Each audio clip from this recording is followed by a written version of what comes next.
Morning, Tuesday, September 17th, 2024. I'm Larissa. It's my video diary. Oh, here we are. Oh, look, there's lights. Let there be lights. Oh, it's that time. Time to drink some skulls. Yeah, it is. Oh my God. So, yesterday, I got some good work done on the November issue, and I will continue that work today. And went to the post office and making some headway there. I'll have to go back in there today. We'll see. Yeah. Yeah. So I've been given these 4 different addresses um, for the old space. And so I've had filled out 4 change of address forms. And one of them has been confirmed. And I've had mail forwarded from one of that has not been confirmed.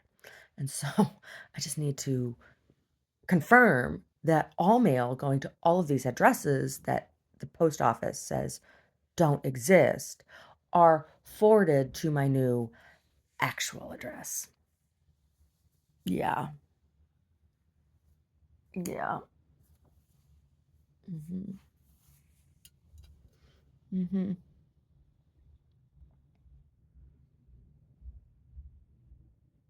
Yeah. Seriously. Mm. Seriously.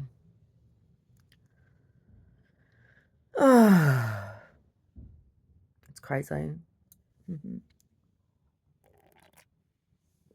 So I'm watching some movie videos on narcissistic abuse and like dealing with that. And I've just been thinking about like it's so my mother in so many ways, and there's a lot I don't know about my mom. Um, but she has always hated me.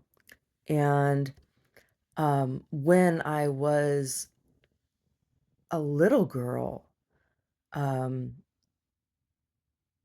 oh, it really messes with your head, right? When you have a parent that's telling you, I don't like you, I don't like you, I don't like you, I don't like you, I don't like you. It's like, okay, I know you don't like me. And as I got older, reflecting on things that were strange, like Omar and I we were laughing the other morning. We were out when we were out at breakfast. There was a lemon wedge on my plate, and there was a lemon wedge and there was an orange slice garnish. And I asked him because he was eating his orange. I said, "Oh, do you want my orange?" He's like, "Sure, I'll take it." And so I gave him my orange. He's like, "What? You're not going to offer me your lemon?" And it was just kind of funny. I said, "Because my mom used to, when she would pack my lunch, give me lemons, right?" And whenever she was mad at me, she'd do this to me in high school. Um, and it's like, "Oh, your mom packed your lunch?" Yeah, my mom packed my lunch, passive aggressively. I would get like things like a cold pork chop on the bone in a plastic bag and a lemon cut into wedges in my lunch and 2 pieces of bread when she was mad. This is what she would do when she was mad at me. My sisters never got lemons in their lunch, right? Now, I like lemon and all, but it's not a fruit that you eat by itself generally. And a girl in high school chewing on a bone in the middle of the cafeteria. Oh yeah, that's awesome. What high school girl wants to be chewing on a pork chop bone in the cafeteria, right? It was just shit like that. And it would inevitably be whenever my dad was traveling and she'd be mad at me because, I have friends or whatever. She ruined all of my friendships and made it so that it was very hard for me to have friends. And then, relationships that she did foster have always been abusive ones, right? Like Jerry White, who pimped me out. She met the guy that held me hostage. My parents came out to visit um, when I was first starting to sing with the band. And this was before Omar and I, uh, was it before we separated? No, it was while we were separated. They came out early while we were separated. Because I'm trying to think, because he went out to dinner, and Omar wasn't there at dinner. Where was Omar? Anyway, my parents came out. She met him, and um, uh, I had invited the whole band to come to dinner. I didn't just invite him. I had invited the whole band to join us to go out to dinner. Um, because I wanted my family's support in the music project that I was involved in. And none of the rest of them came. Everybody else had something else they had to do, but he certainly came, right? Well, my mom was like, I don't know. It's like she can hone in. It's like she has like a sixth sense about who's going to abuse me or who does abuse me. And then, that's the person that she supports to have around me. And my mother, I think she has always enjoyed seeing me harmed, right?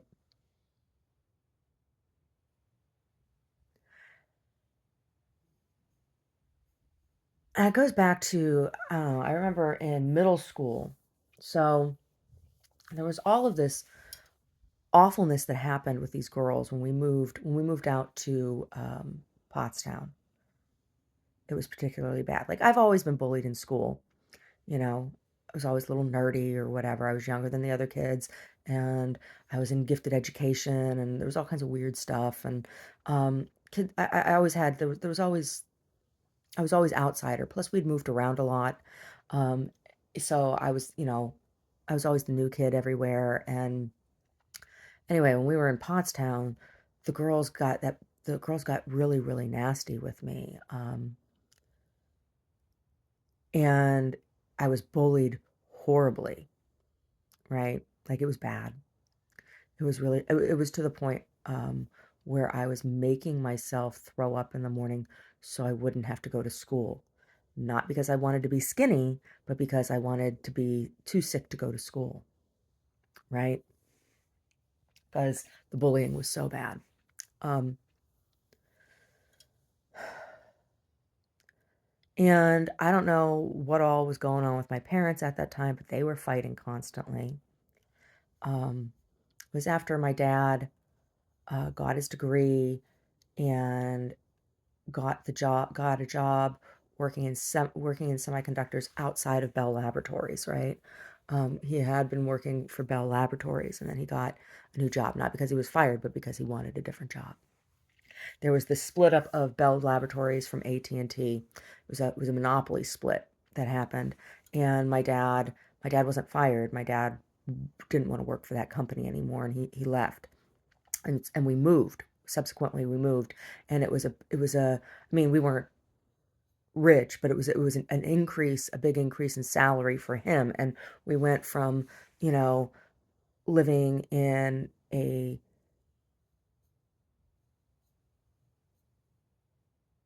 smaller house to a bigger house, right? A fancier house.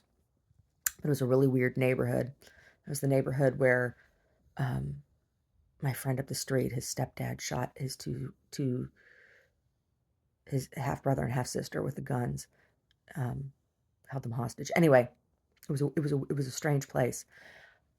During the time that we lived there, my mother was hospitalized in Philadelphia at a mental institution for like 2 weeks. And the events leading up to that, like, there were these boys at school. So part of what had happened is this girl in school, we had sex ed class, and I asked questions about prophylactics, and Um, the school accused me of having sex because I asked about prophylactics, and that was not the case at all. And then these girls spread a rumor. She said that this one girl said her mom said that you didn't get your period until you had sex, and that was proof that I was having sex. I don't know who I was supposed to be having sex with, but I was like 10 years old, 9 years old.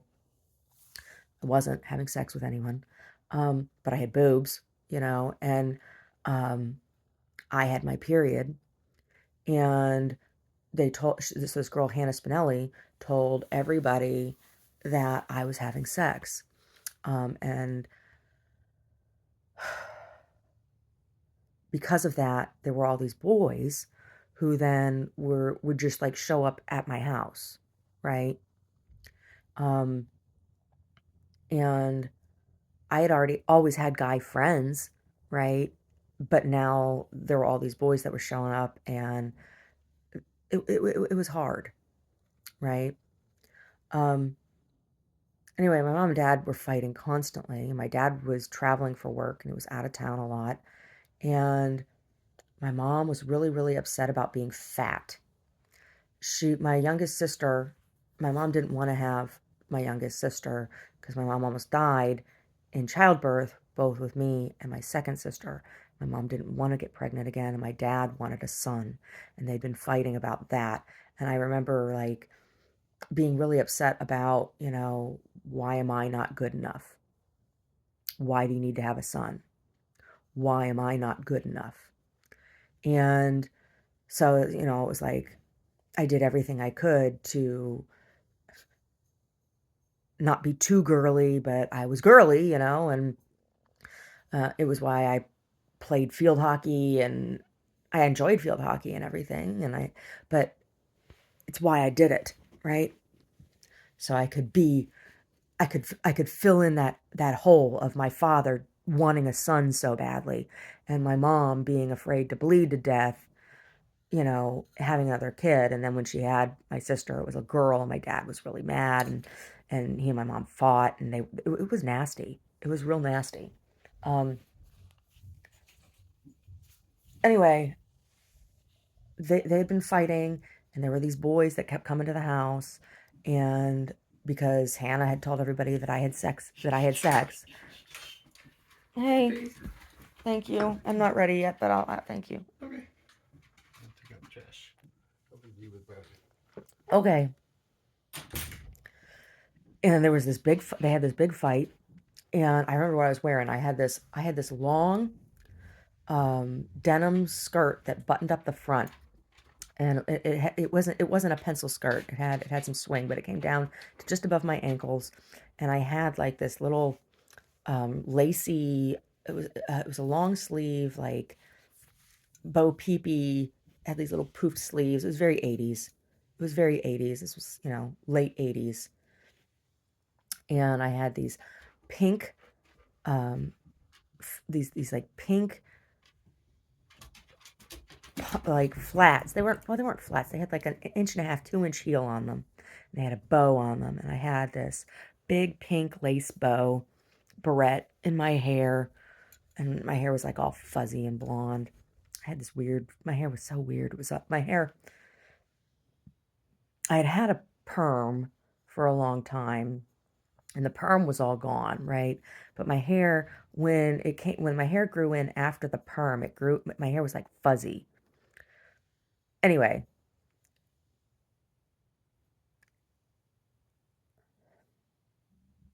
that's what I was wearing, was this blouse and this long skirt, and my parents were screaming at each other.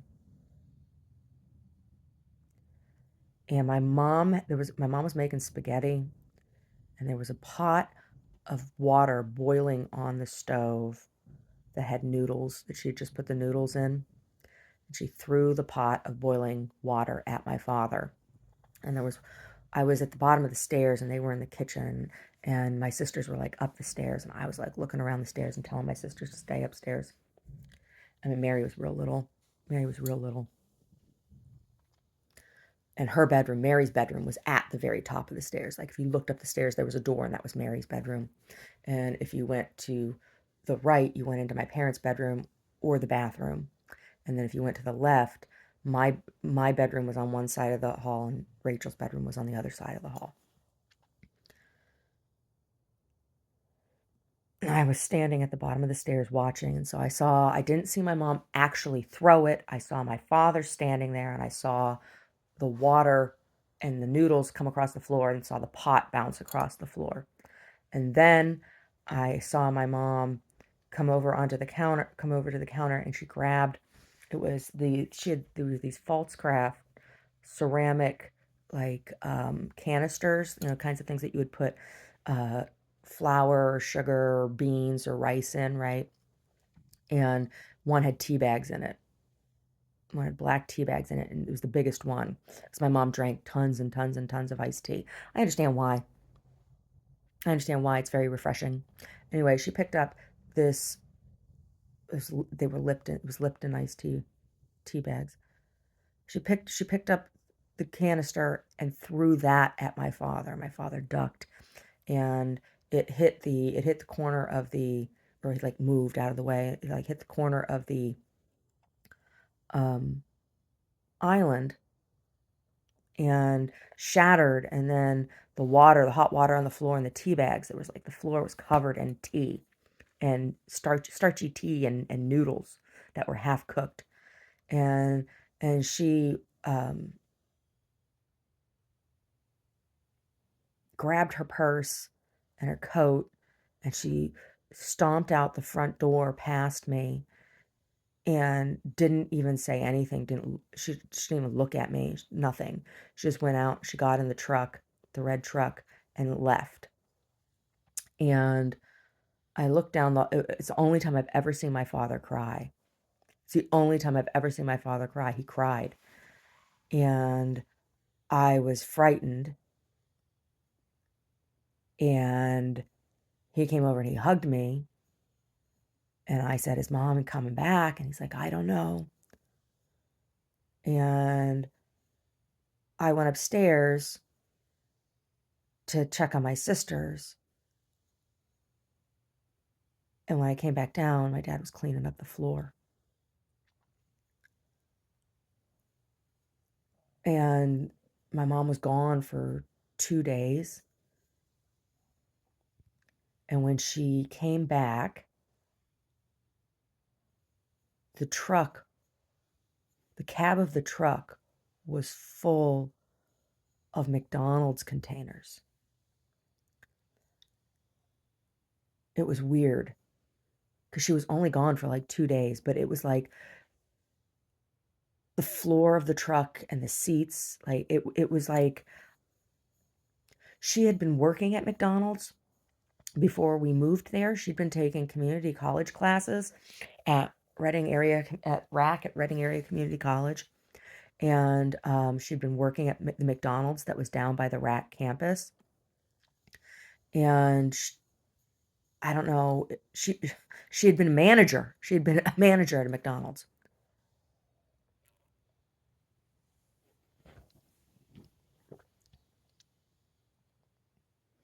I don't know. I don't know. All I know is that when she got out of the truck and came in the house, and I watched my dad go out to the truck, and he opened the passenger side door, and McDonald's containers started to fall out of the truck. And I was like, whoa, that's a lot of hamburgers. There was the French toast and pancake containers, and she went, I guess, and just ate tons of McDonald's for 2 days. I don't know where the hell she went. Um, but then she came in the house and they went in the bedroom, and I could hear her crying, and they were like talking real low, and um, my dad was on the phone, and um, there was a phone next to their bed that sometimes I would use to talk to my friends, right? Because I didn't have a phone in my room. There was the phone downstairs in the kitchen, and I could sit. It was on the wall, and I could pull the receiver around and sit on the floor in the dining room on the other side of the wall, or I could sit up on the edge of their bed and talk on their phone. Um, Usually I use the phone downstairs, but sometimes I use the one upstairs if everybody was in the kitchen. And then it was like the first time that my dad was like, "Okay, Rissa, I need you to watch your sisters for a little bit. Daddy has to take mommy somewhere, and she's gonna come home, um, but but she needs to go see a doctor." And I said, "Mom's sick." He's like, "What kind of?" I was like, "Okay." So they went somewhere. It was a hospital. It turned out it was an inpatient mental hospital in Philadelphia, and she was there for like 2 weeks, and we went to visit her there. The place was it was really it's like something you'd see in the movies. I mean, it's like old Philadelphia, old colonial architecture, and it was really nice. It was really really nice. They were like apartments. The rooms were like it wasn't like other places I've seen. Let me tell you. But after that, my mom was intent on saying that I needed to be in a place like that. And I think it came from my mom blamed me, right? So when she was there, my father's family was awful. Like my grandmother, I mean, there had been fighting with my dad's family because they were mad. They had caused all these problems. They were mad when my dad took the job that was outside of Pittsburgh, right? He had been offered a job in California, and his family pitched such a fit about it. He had been offered a job with not Boeing. It was oh, it was a did military planes. The company that he had been given a offered a job with, they did military plane. I can't remember. It'll come to me. It'll come to me. But his parents, my grandparents, threw such a fit about him taking the grandkids to California that he turned that job down, and he took the job out in Philly with Cherry Semiconductor.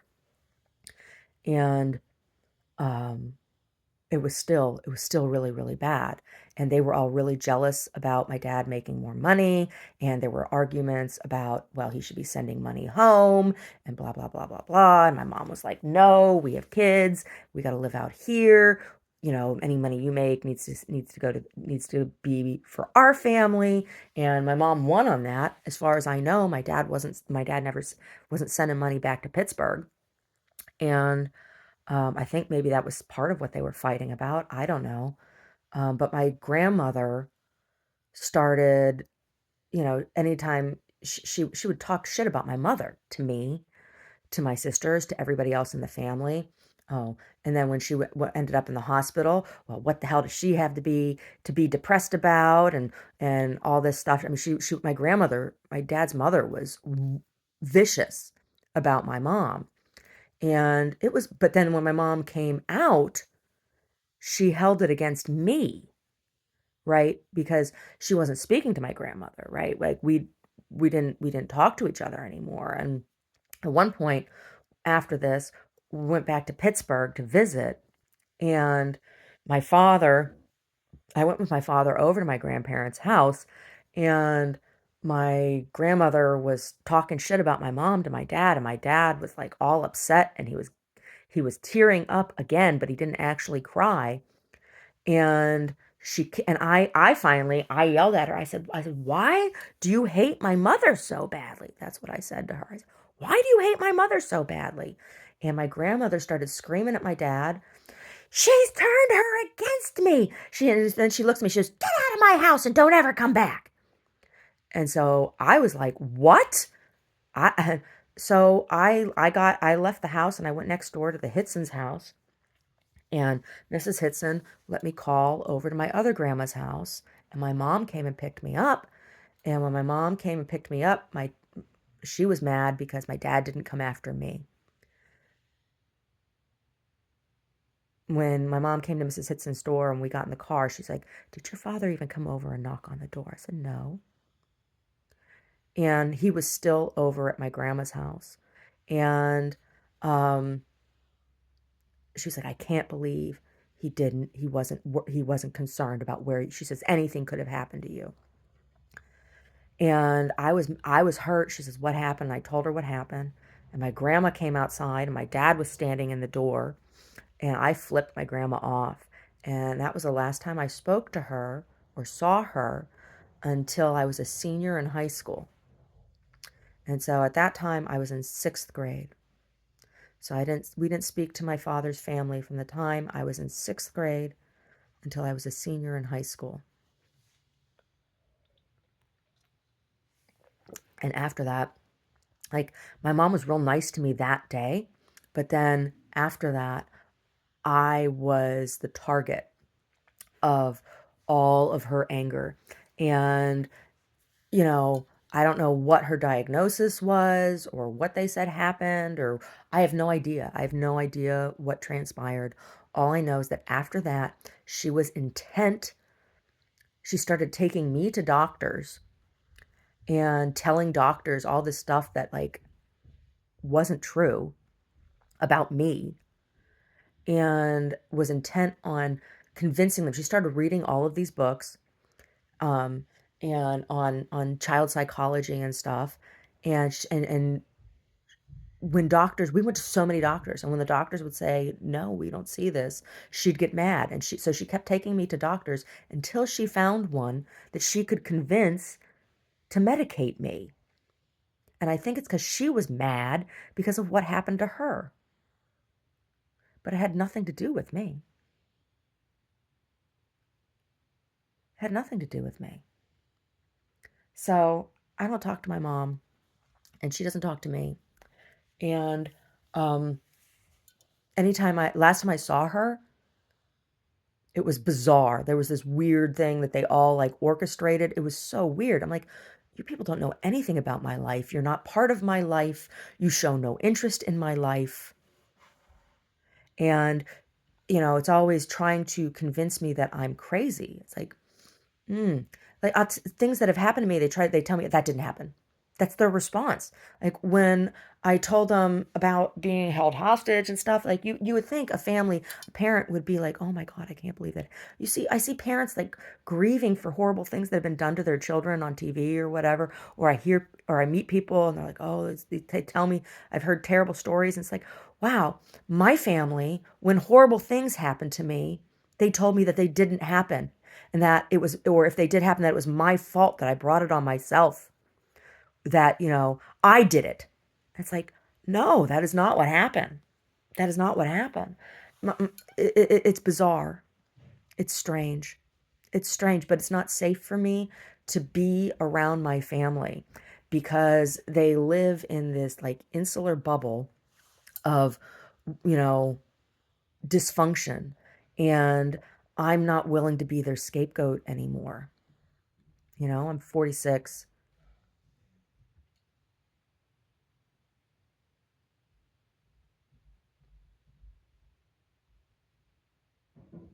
So, and I'm grateful to not have children to have put into that dynamic, right? I can't believe my sister had kids. I can't believe she did. Except that she was, she was the perfect one. She was the one that my mom gave all privilege to, right? You know? I was the one who was perpetually punished for anything and everything. And Rachel was always tattletale on me about anything. It's like, even when I wasn't doing anything, they'd find something to punish me over. And, she was mom's pet. She was mom's pet. And so, I guess that worked out for her. I guess that worked out for her, didn't it? But so I've just been thinking about that, listening to some of these stories and stuff that I've been watching about. It's like, wow, okay. Anyway, anyway.